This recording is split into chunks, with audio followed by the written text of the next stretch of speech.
So I was setting up to film this, and I wanted to have a nice book stack of all the books that I have from this year, but I only have one, which is China Room. So I just kind of threw the other books that I had from Booker here. One of them is by Richard Powers, though, and he's nominated this year, so that's something. And yes, two of them are Burnt Sugar / Girl in White Cotton. So anyways, welcome back to Freshly Read Books. I'm Sarah. Have I done this before?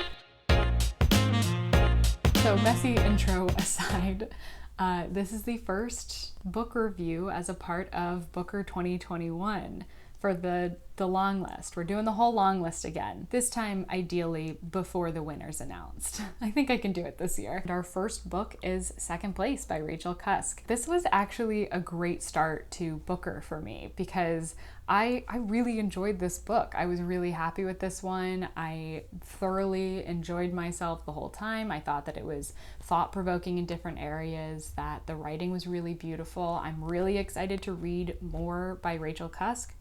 I wouldn't say it blew me away, like I didn't love it, but I really liked it. So I'm more than happy with this being the start of the Longlist for me, because this is the first book I read from the Longlist because I had not read any of these before it was announced.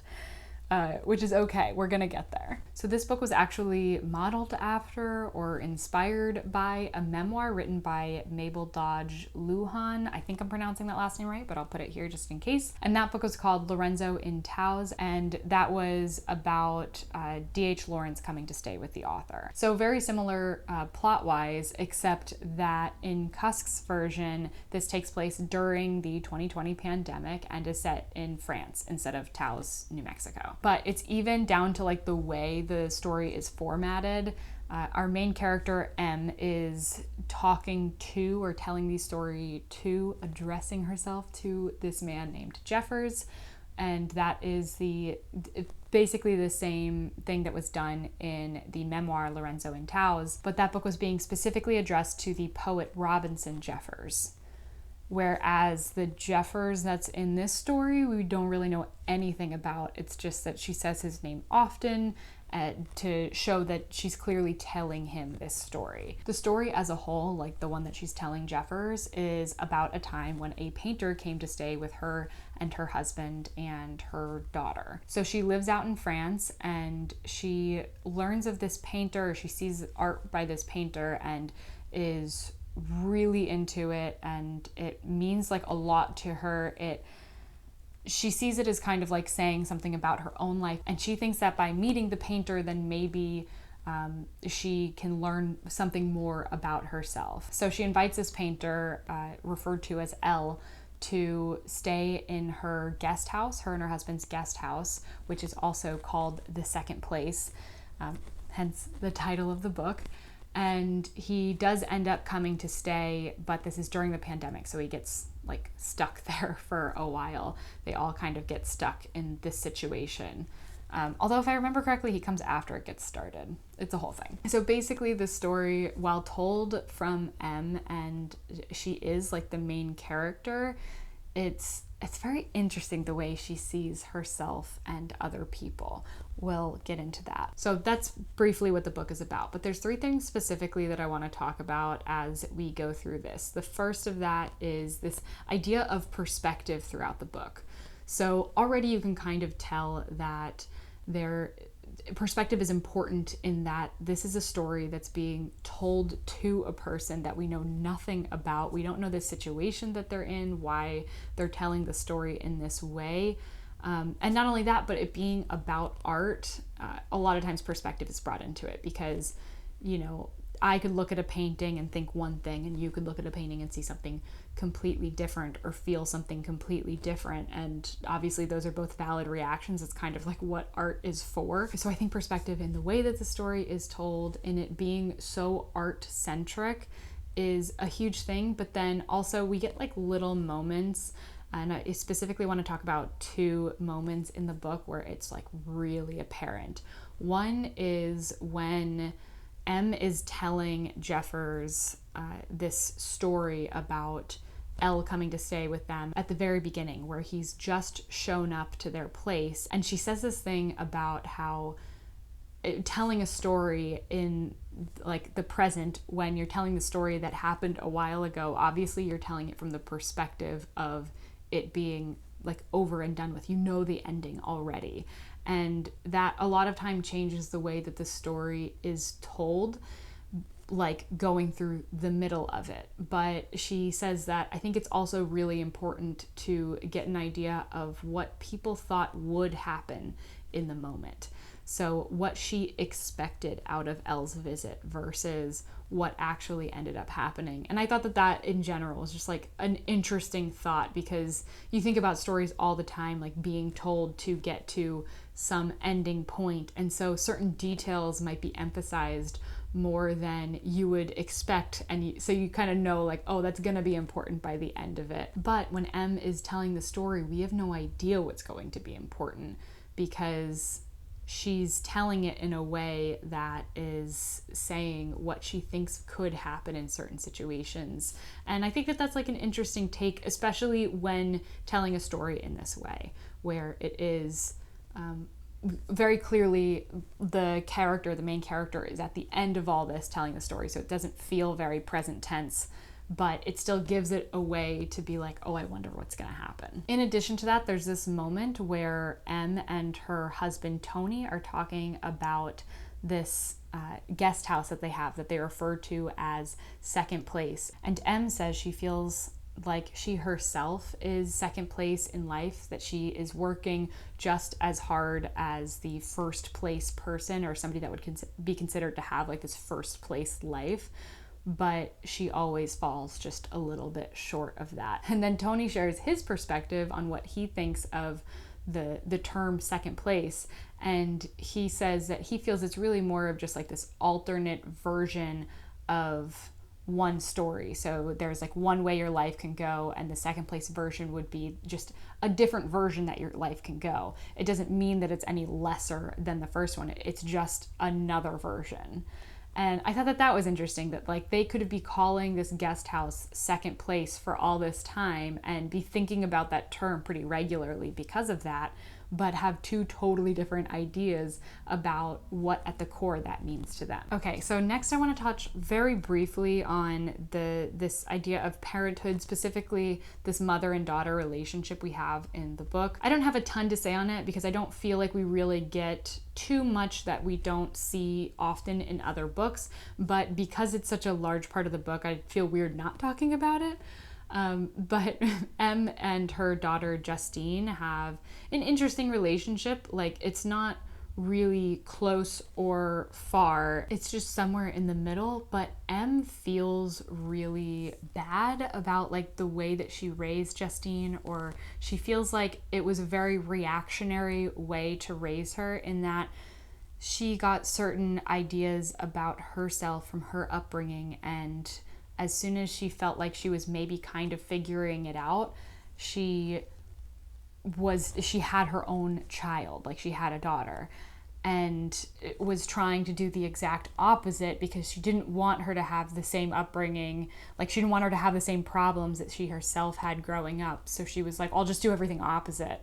And that she's thinking now, like, maybe that wasn't really like the right way to go. So through this relationship and through the story in general, not even just in relation to her daughter Justine, M has a lot of interesting thoughts about what it means to be a woman, both in the current time, like her talking to Jeffers, but also her talking about her thoughts in the moment. Elle at one point accuses her of trying to kind of like play at being a woman without actually being a woman, which I don't even know how to take.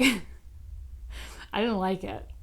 That's all I know for sure. And then there's this idea she has at one point about, like, does a woman ever hold beauty and know that she holds beauty in the present tense?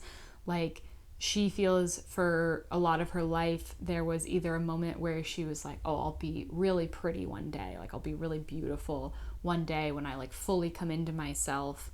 But then it switched from being that to being, oh, I used to be beautiful and I used to have this beauty, but she never in the present moment was like yeah, I'm beautiful. And she goes on to wonder, like, does any woman ever feel like they have that right now, or is it always either something that they are working towards or they think they'll grow into, or something that they look back on and think, I used to have it, or maybe when I looked a certain way then I used to have it. So yeah, that also got me thinking for quite a while. There was also one quote that I wanted to mention specifically in this section, which was that true love is the product of freedom, and I'm not sure a parent and child can ever have that kind of love unless they decide to start over again as adults. And then the last section that I want to talk about, and the one that I think is the most prevalent, or maybe it's just my favorite, so I noticed it the most, it's this idea of invisibility.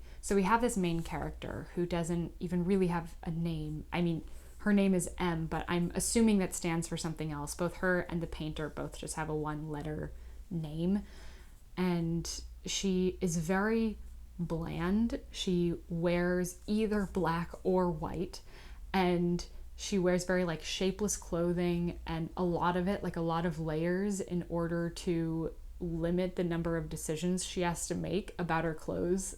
She has this line where she's like, yeah, I'll just wear everything all at once and then I won't have to decide, and I can just remove layers as needed based off of how like warm I am. So she's very much this like blank canvas. She's a blank canvas, and for it being a book about art, it's so clear that she has none, that she just kind of is. And there's a lot of commentary about whether or not you are seen if nobody is looking at you. Like, are you visible if no one is actively looking at you? One quote about criticism comes very early on in the book.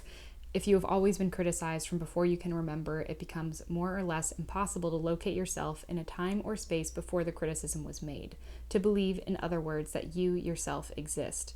The criticism itself is more real than you are. It seems, in fact, to have created you. So that line was the first one that jumped out at me, and where I saw this theme in general, but it goes throughout the entire book. L is doing portraits of people. He's going through this portraits phase, and he isn't painting M, who's the person that invited him there, and she gets very upset about this.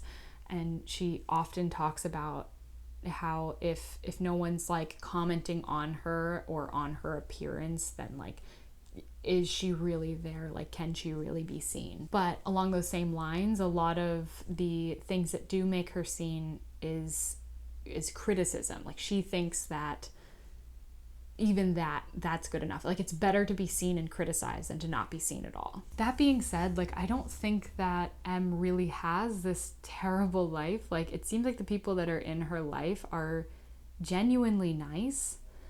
And so it's just her perspective of herself more than anything. And I think it's almost one of those things where it's like a self-fulfilling prophecy for her, where she doesn't believe she is someone herself, so she can't possibly see anybody else seeing anything in her.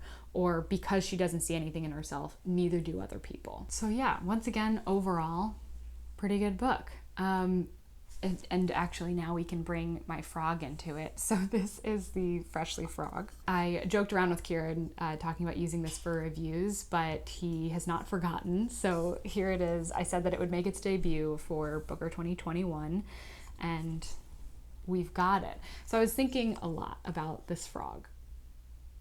It's a weird sentence. So initially I was thinking about doing the number of ribbits equals the number of stars I would give a book. This frog ribbits, that's what this thing's for. But the more I thought about it, the less I liked that idea, because I'm really bad at star ratings and I almost never give them to books. I don't like them.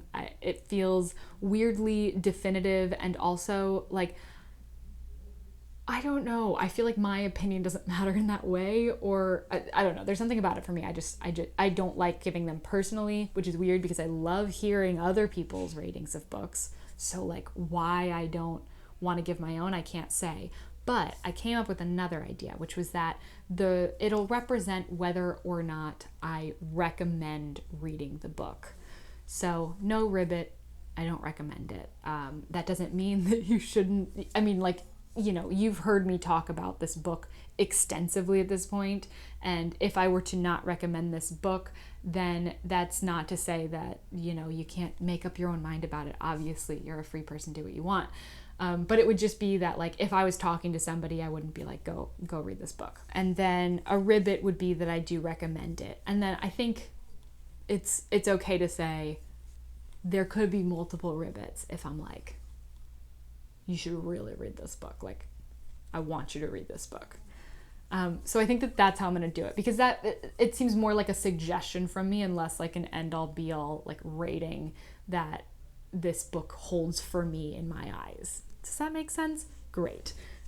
You can't respond, so I'm going to go ahead and say you said yes. Also, I am expecting that more books will not get a ribbit as opposed to getting a ribbit, or maybe like 50-50.